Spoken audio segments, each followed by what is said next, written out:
dragging people into a dark and deadly addiction. WDRB's Danielle Lama tonight gives us an eye-opening look at our region's heroin epidemic from the perspective of police, addicts, and those in recovery.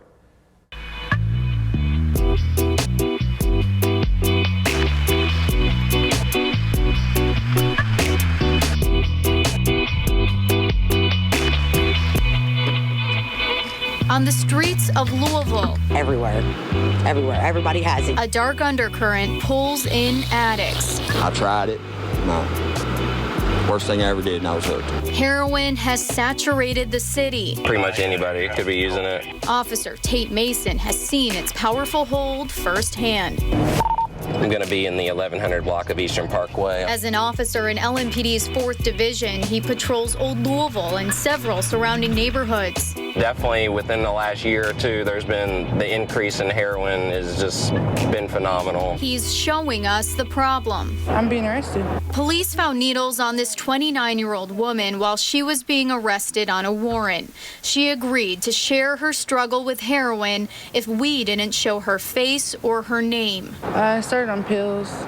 When I was younger, I had surgery. Started out, doctor assisted, and then just kept going from there. Now, heroin's cheaper, easier access. She's become a prostitute and a thief to feed her addiction and admits she's high right now. Did you ever think you'd end up here? No. I always said that I would never, actually. She grew up in rural Harrison County, an example of how heroin is no longer just an inner-city drug. It's reached the country and the suburbs, inside the homes you'd least expect. I had a good childhood. My parents, gave me everything I wanted or needed. Adam Dickin grew up in the East End. The Ballard High School graduate started regularly using pain pills when he was about 18, the same time he left for college at Indiana University. I got degrees in finance and accounting. I started a career at an accounting firm here locally. His addiction cost him that high-paying job and his apartment. He lost control of his life and started using heroin. At one point, it seemed like there was nobody that I knew that wasn't using pills or heroin or something. Dickens says he's been clean for about 8 months, thanks to help from the Healing Place, an addiction recovery center. 5 years ago, heroin users were rare here. Now it's the drug of choice for about 9 out of every 10 people who walk in the door. What's the youngest heroin user you've seen? Oh, a teenager.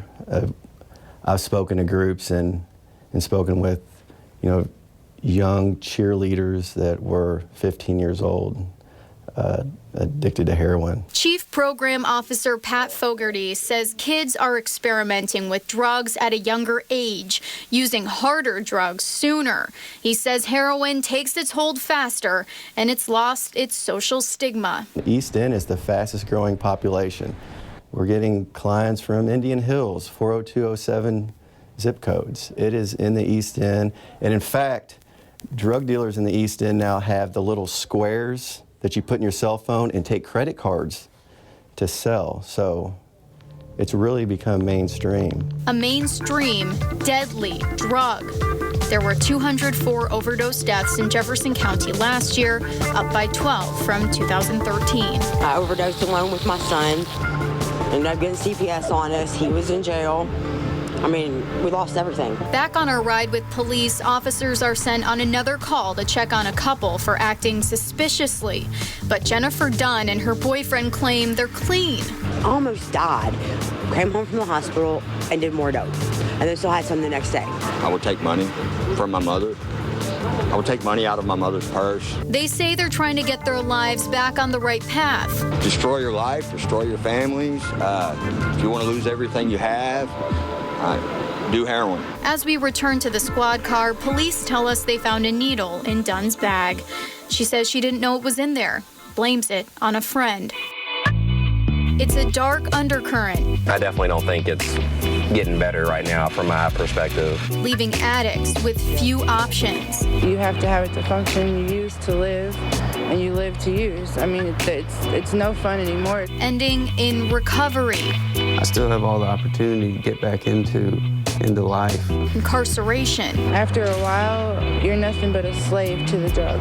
Death, or something in between. It's hell. If I would describe hell, that would be my life right now. There are some signs to look for if you're concerned that a family member or a friend is using heroin. To learn more, just go to WDRB.com and click on the online version of this story. Danielle Lama, WDRB News.